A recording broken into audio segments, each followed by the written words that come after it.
Hey everybody, thank you so much for tuning in and watching this video. Everything we're doing today exists so that we can revive, restore, and reach people. Socks of the day, Oreos. Can't go wrong with Oreos. I want to give you a word out of Genesis chapter 39, something I think is going to really help you. Instead of going deep theologically here, I want to give you something that is very practical, got a lot of personal application, something that's probably going to be relevant to you literally right now in this moment.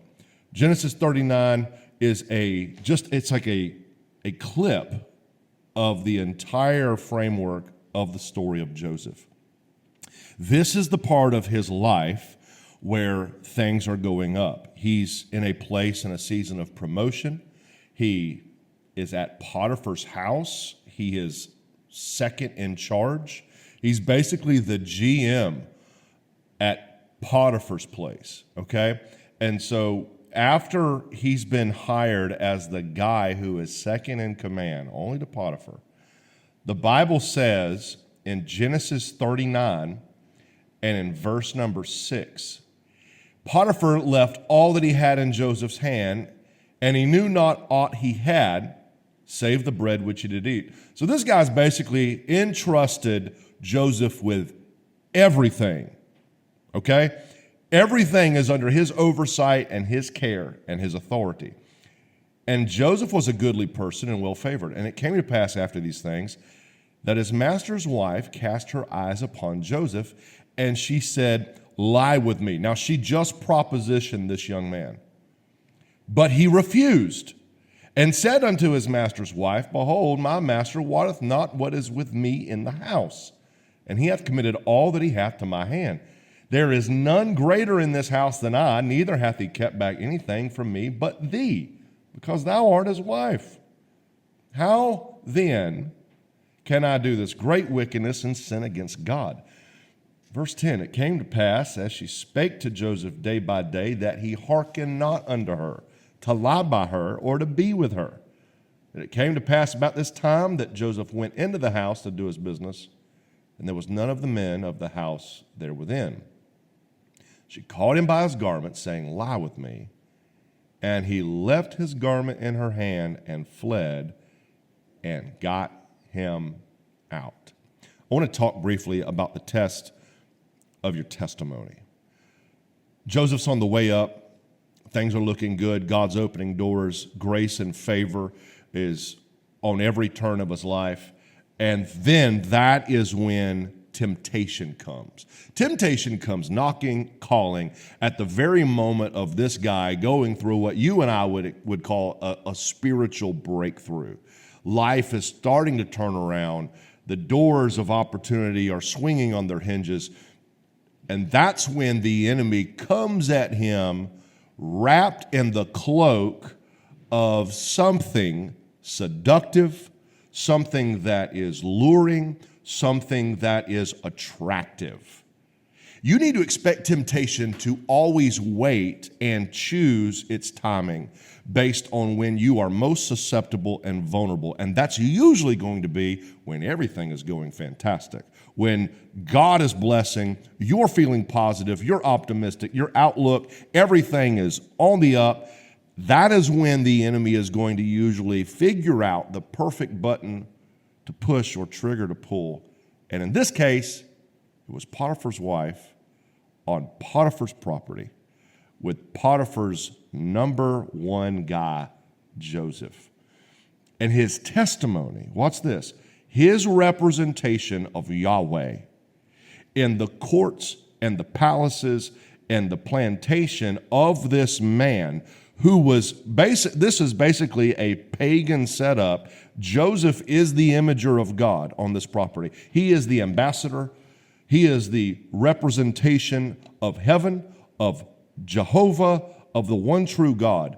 His testimony, not only his character, but also the very God in which he represents is being put to the test. I want you to understand something. When you're tempted, it's not just about you. It's not just about your win streak. It's not just about you staying sober. It's not just about you staying squeaky clean. It's not just about you staying out of jail. It's not just about you having a good reputation or upholding all levels of your influence. It's not just about your career path. It's not just about your ministry. There is way more at stake when you are put to the test. When your testimony is tested, the biggest thing at stake is God's name, God's identity in you. And for us, being a Christian in this day and age, there are all kind of little traps and triggers that the devil has lined up for us that would test our testimony. A couple things about temptation. Temptation's always close. See, verse 7 says that it was Potiphar's wife. Okay, so this is somebody that is around Joseph all the time. Somebody very, very close to him. Somebody he's going to see all the time. Somebody's going to be around on a daily basis. And Satan is always going to arrange temptation where it's within reach. Okay? You'll always know the address. You'll always know the phone number. It'll be in your contacts. It'll be something familiar to you, something that you can always access easily. I like to give temptation kind of a persona, almost like it's a character, kind of like it is in this story. Like in this story, temptation is personified and embodied as Potiphar's wife. But temptation is something that's always watching you. Okay, it's always keeping up with you. It's got its eyes on you. Remember what the scripture said? She was watching him. Before she ever said anything, she was just eyeing him. Okay? And so Satan's always going to have the perfect trap for you to step in. So temptation's not just close, but it's also consistent. Verse 10 says that she came to him day by day. Now, I want you to think about this, right? One proposition's enough, but day after day after day. I mean, what is this? She's catching him in the hallway. She's sneaking up to him in the kitchen. She's coming out to him in the field. You know, is she knocking on his door at night? But isn't it funny that is the way temptation works? So many of you watching this or listening to this right now can bear witness with me. You know that's how temptation works. It's very consistent. And a lot of times, here's the sad thing, our Potiphar's wife shows more resilience than we do. And it never lets up. It never lets up.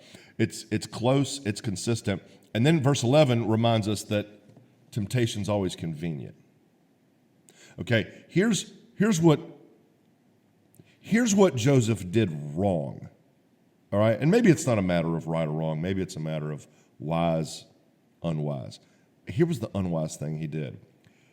He is the GM on the property, right? So he knows what everybody's supposed to be doing. He's the guy walking around with the clipboard, the spreadsheet, like he knows who's doing what. He knows where everybody is. And he goes into the house, and the scripture says that nobody else was in the house except Potiphar's wife. Did he not know that? Did that slip his mind?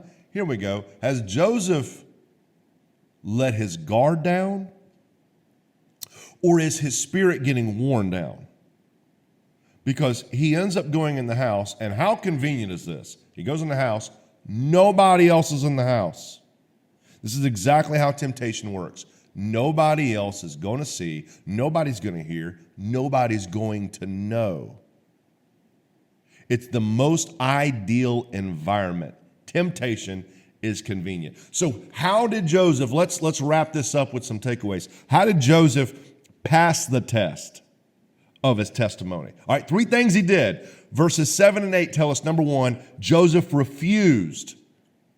Initially, when asked, when invited, what did Joseph say? No, I'm not doing this. You've got to reach into what Joseph had and exercise the power of the word no. It is a beautiful word. Beautiful word. I didn't know how powerful the word no was for years. I've learned how to say no. And not just to invitations to temptation, not just to close or convenient or consistent temptation, but no is a lifesaver. And you need to learn how to say the word no. But in regards to resisting the devil, being submitted to God, resisting his trickery, his deception, his falsehoods, yeah, you can dig your heels in just like Joseph did and say no, because here's the deal. no devil or demon can make you do anything. Okay? They can leverage the weakness of your flesh. They can leverage the depravity of your flesh. I want you to think about this. From the moment you were born, you have been under the indirect influence of satanic darkness. You, in the womb, you were indirectly subject to the spirit world. You came out of the womb, you've been subject to the spirit world. So Satan has had, and when I say Satan, I'm grouping darkness all into that category, okay? They know your frame. They know where you fail, okay? They've got you figured out.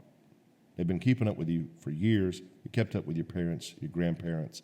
And so they know how to make you say yes. So one of the things that Joseph did initially was he refused, okay? Secondly, the temptation continued, right? So he then reasoned. I want to read this, okay? I want to read what he said in verse 9. This is really, really powerful right here. There is none greater in this house than I. Now, he's talking to Potiphar's wife, right? This is where she just throws herself at him. And he says, there's none greater in this house than I. Neither has your husband kept back anything from me but you, because you're his wife. How then, I love this right here. Here's the true colors of his integrity. How then can I do this great wickedness and sin against God? How can I do that? He's reasoning. Maybe he's reasoning for himself. Maybe he's trying to explain his position to her, and he's trying to be respectful, right? I mean, this is his authority. She is married to the boss. He's trying to be respectful, but he's being more respectful towards his God than he is to anybody else. He's trying to honor that, and he says this, how can I do this? I'm in a position of power and authority right here, but I've made so much progress. Like, look, girl, if you knew where I was and what God has done for me, you would know why I'm digging my heels in, and I don't want to make this mistake with you. I don't want to do this, all right?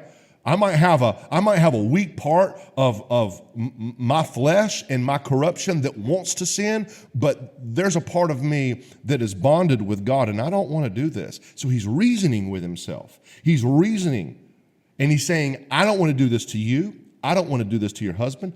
I don't want to do this to me. But here's the biggest thing he said, I can't sin against God. I don't want to do this to him. What if we could see our sin for what it just really is? What if we could see our sin as an offensive trespass against a holy God? I think that is one of the keys to hating sin, is knowing it's something you're doing against God. And this is the mindset Joseph had, and he's reasoning out why he cannot do this. And then I love verses 11, 12, 13, okay? I'll read them, paraphrase them. We're going to cut through them real quickly. All right, so check this out. It came to pass about this time, this is when he was in the house by himself. Joseph went into the house to do his business, and there was none of the men of the house there within. All right, we talked about this. And she caught him by his garment. Dang, this is a desperate housewife thing, isn't it? She caught him by his garment, saying, lie with me.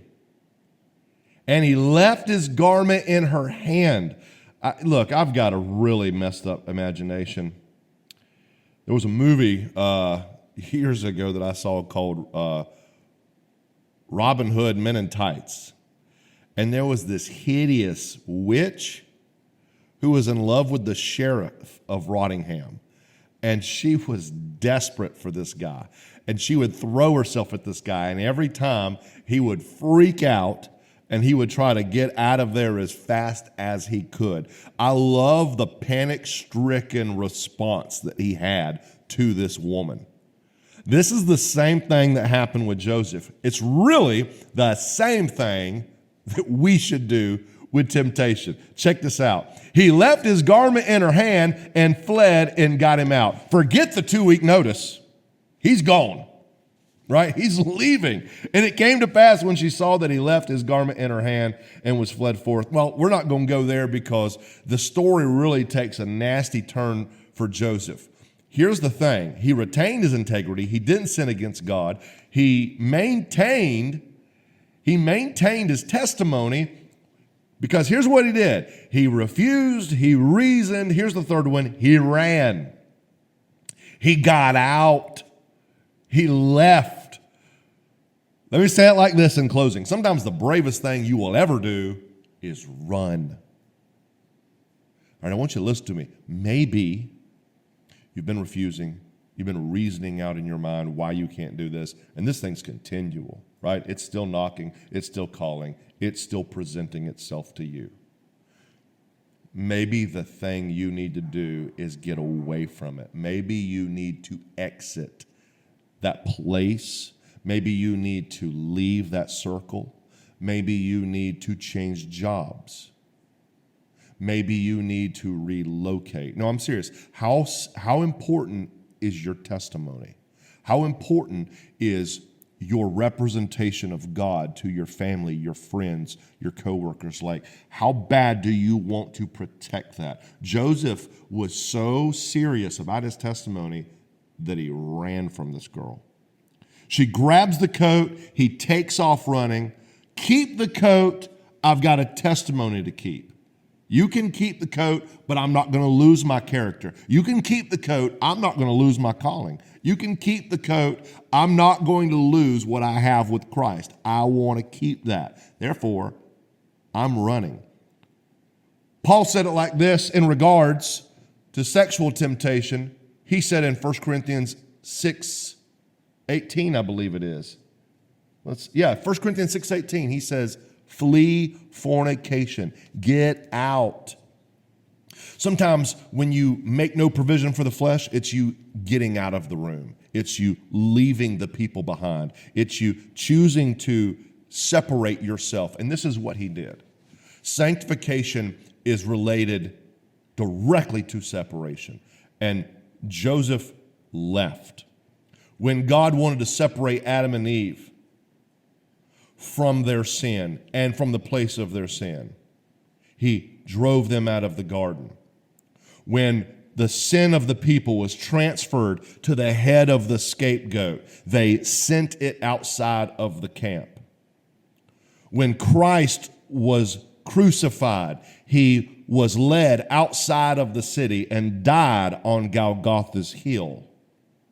When God casts our sin out of our life, he buries it, according to the psalmist, in the depths of the sea, never to be dug up or remembered ever again. There is something about separation in sanctification. And maybe your next step is away from the thing that keeps coming at you. If you want to pass the test of your testimony, you got to refuse. You're going to have to reason some things out in your spirit, and you might have to run. But it's worth it. It's worth it.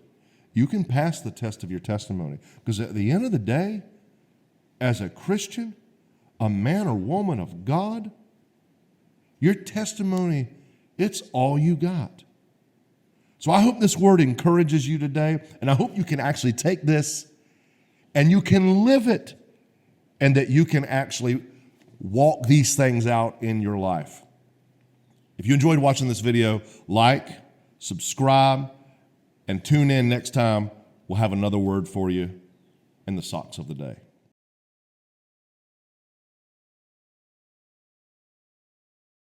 Thank you for watching this video. I hope it was an encouragement and a blessing to you.